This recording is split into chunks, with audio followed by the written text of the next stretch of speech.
Good morning everybody, my name is Crystal and welcome to my YouTube channel, the brand new start of a brand new day. Good morning, it is Thursday morning, the sun is out.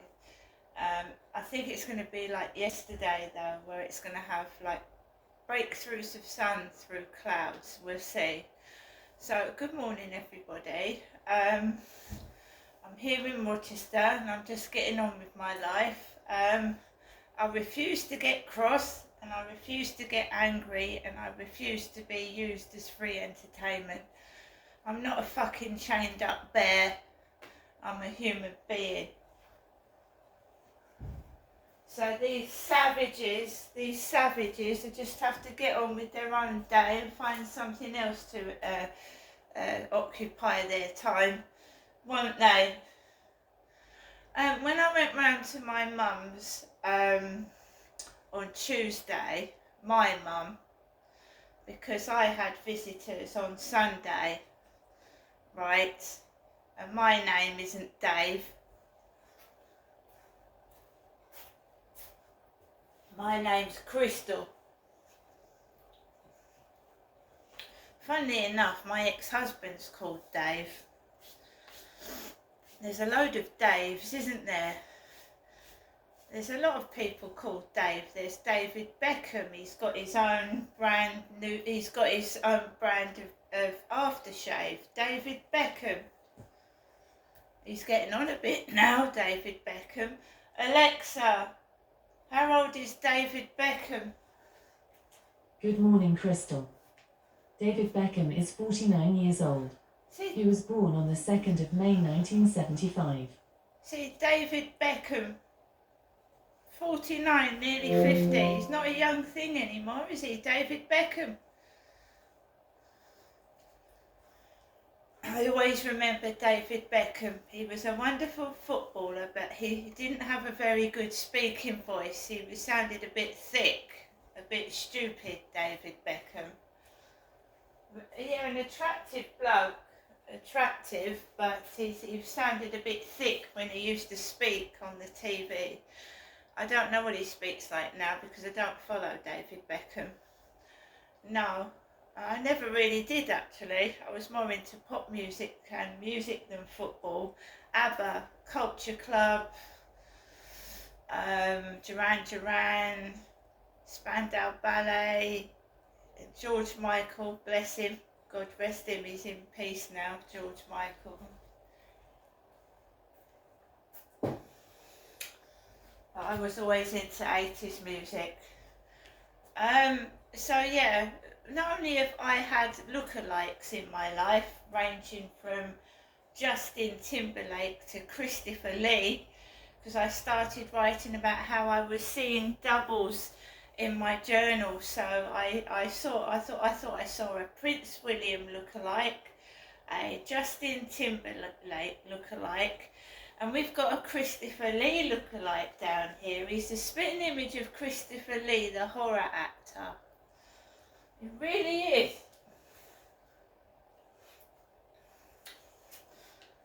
So what I'm saying is we get sound-alikes as well as look-alikes. They might not look like a person, but we get sound-alikes. Somebody that sounds like David Beckham. Somebody that sounds like Jeffrey Archer. Jeffrey Archer's been in prison. He's written books and he's been in jail.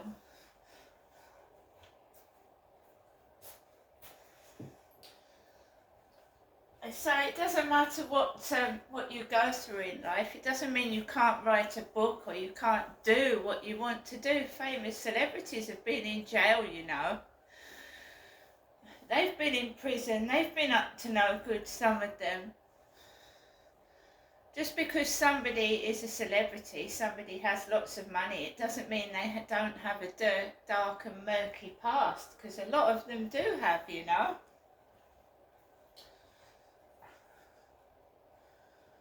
So, Alexa, good morning. Good morning, and happy birthday to American actor Chris Evans. Apparently, he loves to tap dance and knows all the words to the songs in The Little Mermaid. Oh. Alexa, what's the time, please? It's 8:12 a.m. Alexa, what's the date today? Today is Thursday, the 13th of June. Alexa, what's the weather outlook? Right now in Rochester, it's 12 degrees Celsius with partly sunny skies. Today's forecast has showers, with a high of 17 degrees and a low of 11 degrees. Alexa, can you tell me a joke? Is BB hungry? No, BB ate. Alexa, whose birthday is it today?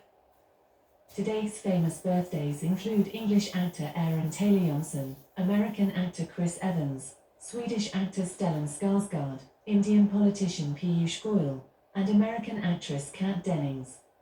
You know, I've never ever heard of any one of these people. The British Chris Evans, you know, the Chris Evans that we've got with the glasses, but I don't know who the American Chris Evans is. So, you know, every day now I don't know who most people are, apart from the people I remember when I was growing up. So, you know, there's so many ridiculous names as well that people use as stage names. They're not their real names, are they? John Wayne, the famous actor who starred in Western films, his real name was Marion. He had a female first name. So a lot of these names you are hearing are not of people's real names, you know. They're stage acting names. Acting names, you know. Not their real names.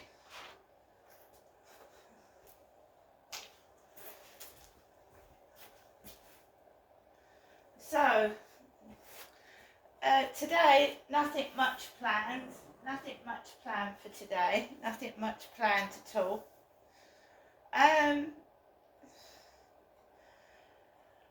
My mum has a very, very odd way of speaking, and it's very draining. It can be upsetting. She actually scared me in a way. She said, Jennifer is dying, she said, and she shut those funeral curtains in the flat like my dad used to do. So she was acting like my dad, Derek, before he passed away. And she sat on that sofa again with her mouth wide open, reminding me of my father when he was lying in the coffin, but his mouth was not open. Because my mum did not view my dad's body. She doesn't know how he was lying in the coffin. It was me, my father's daughter, that saw my dad in that coffin. And he was doused in embalming oil. And she'd asked the funeral directors to make sure my dad smelt of lavender. Lavender for some reason, lavender oil. So when I went to view my dad's body, it absolutely reeked, and I couldn't stay in the same room with the body for very long. Now what my mum did when I went up there wasn't very nice at all. She covered herself with oil, not embalming oil, oil that I'd bought her for her birthday, which you're only supposed to put a spot on your wrist. So this is all done to frighten and scare somebody, isn't it? Now I've had time to reflect and sit down and think about what happened. And was my mum being nice, or was she being nasty? And she is detrimental to my health. She is. I just want to sit down and have a nice conversation with my mother. I don't want this script that she's coming out with. It's scary. It is frightening.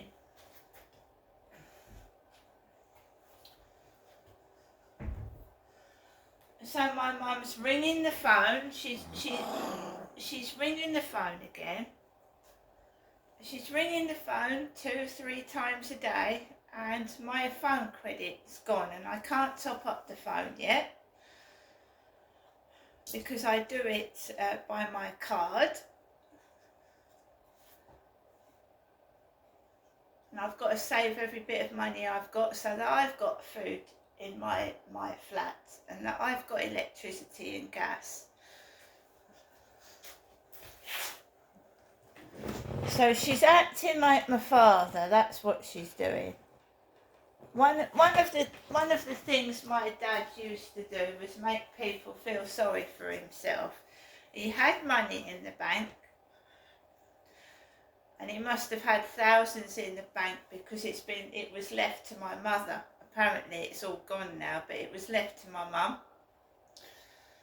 I've got to remember it's nearly 4 years since my dad passed on. So it was left to my mother, but my dad used to do the same thing. I don't know whether my mum is trying to copy my father, his tactics of how he used to control and manipulate, but I'm worried about her. I don't know why she's doing it. She seems to be persecuting and torturing herself. She's got money and she can walk. I've seen a lady with a Zimmer frame walk from right underneath the fucking Rochester Bridge all hunched over and go into the co-op. She can walk. She's got enough money to get into a taxi and go into town. She's just trying to make people feel sorry for her. And this is what my dad did. And then he would turn around and tell me to fuck off. You know, I'd feel sorry for my dad, old dad, you know, this and that, and he'd say, fuck off. Fuck off, he'd say.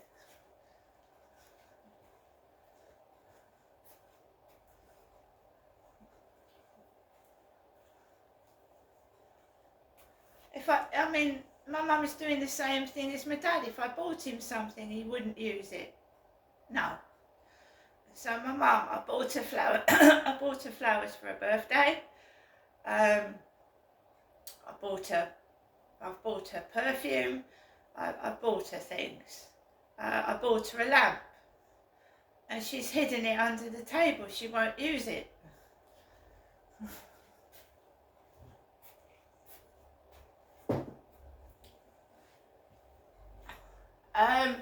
The milk situation. I don't know. But she turned round to me and she went, I want Charlotte to get my shopping. I want Charlotte to get my shopping. I rely on Charlotte. So I thought, right, okay, you know, that's it. What can I do? I can't do anything. I've never been able to do anything right since I was a child. You're not cleaning the floor properly, Ginestra. Scrub it a bit more. It's not done properly. Oh, I'll have to do it instead. I'll do it because you're not doing it properly. So that's what my mum's been like ever since I was a child. Parents that have got problems take their problems out on their children when they get older. They take all their anger and frustration out on their children and make their children feel guilty for what's happened to them. Right? Unhealthy parents. Because their parents have put that onto them. My mum grew up in a care home. My dad grew up with elderly parents. So all their frustrations was taken out on me, mainly. Me. You know, you get a whipping boy, you know. Whip, move it, you do everything, take this, do that. That was me. That was me as a child. So I can't feel guilty because my mum won't, I couldn't get the milk, I couldn't get any milk, I couldn't go down the shop, and I didn't want to risk getting run over in a dangerous road when I had a migraine. Otherwise I would have got my mum milk, I would have got it. But I don't live in Chatham, they're not my local shops.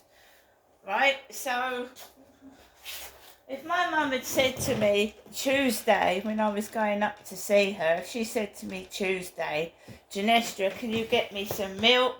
I haven't got any. I would have bloody gone into the co-op with the little I had and got my mother some milk. But it's the guilt trip, isn't it? Makes you feel guilty. She knew she didn't have any milk Tuesday morning, and not on one of those messages did she say, Genestra, can you get me some milk? No, because she prefers Charlotte to get her shopping. And, it's all acting, isn't it? Making me feel horrible about myself. Because all of a sudden, right, my mum, I've never heard my mum listen to loud music in her flat. She told Alexa to play Chuck Berry. She said, Alexa, can you play Chuck Berry? And I know exactly what she did that for. I know exactly what she did that for.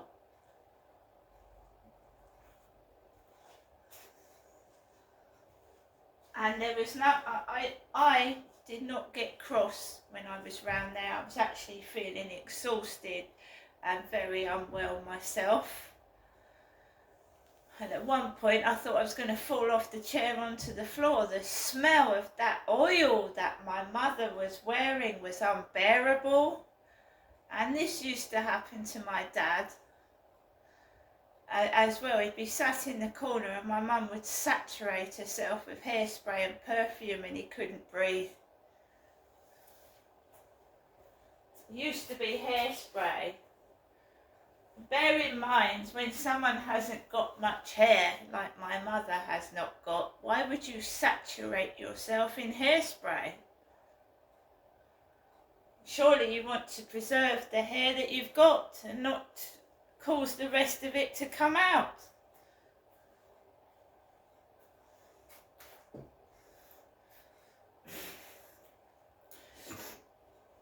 So I've had time to reflect. I've had time to think, well, she's okay. She's ringing the phone 3 times a day again. She's fine.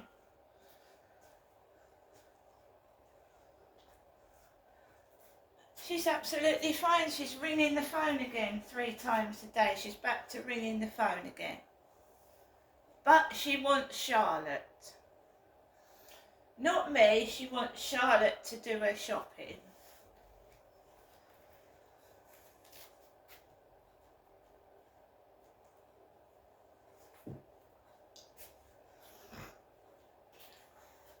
And you see, people that have a problem, a mental health problem or an issue, punish themselves.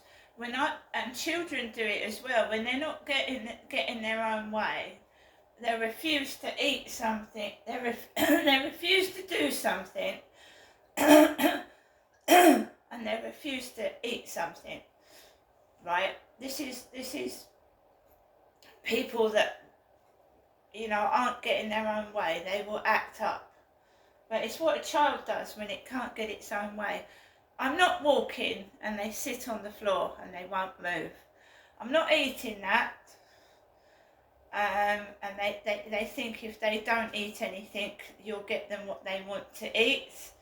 So it's a behaviour that a child displays. So what my mum is doing, she's got money, she can walk, she could get into a taxi, and she's got a neighbour going in there twice a day, and you think that the neighbour would have got her a pint of milk. So all this does not rack up to me.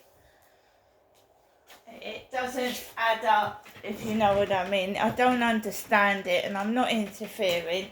If my mum wants Charlotte to get her shopping, then she went on about, I don't want someone getting hold of my card number. I'm not interfering. I'm not interfering in that. My mum's already called me a thief in front of a takeaway person. Right now she's saying someone's after her card number. This is why I'm staying away. Because I see my mum briefly for a couple of hours once a week, and that's it. And every time something goes missing, it's my fault, and I just keeping away from it. If my mum needs me, she can ring me up. Sue knows where I live. She does, she's been round here twice. If there's a problem, somebody can let me know. But with somebody like that, somebody like my mum, they say, you know, oh, somebody's gone missing, something, she used to do it when my dad was there. She used to blame my father. It was my father when my father was alive. Oh, your dad's taken this, he's done that, where is it? And she'd find it. Someone's taken something out of my fridge. Someone's taken something out of my fridge. Oh no, there it is. But it can be alarming and distressing for the victim. It really can, especially when you haven't done anything. Do you know what I mean? So I'm not in that. I don't know how to react to this anymore. And then I come back to this goddamn awful place, right? And they're acting like it's me that's got no milk. It's me that's got nothing to eat, and it isn't. So I still haven't eaten what I bought. I had the spaghetti bolognese yesterday. So I went into the Co-op Tuesday evening and I got sweet and sour chicken with fried rice, right? So I do not need anything today from the Co-op. I don't need it. Oh, and by the way, again, it's not the 17th of June, is it? I don't really drink a lot of milk because I drink instant coffee.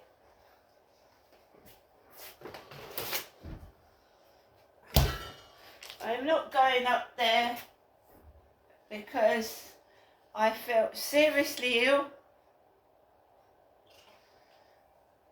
You're only supposed to dab a tiny piece of oil on your wrist, not cover yourself with Arabic oil head to foot. Well, if it was making me gag and feel sick, then what was it doing to my mum, stuffing herself in it all? So, first day, I'm enjoying my freedom. See you later.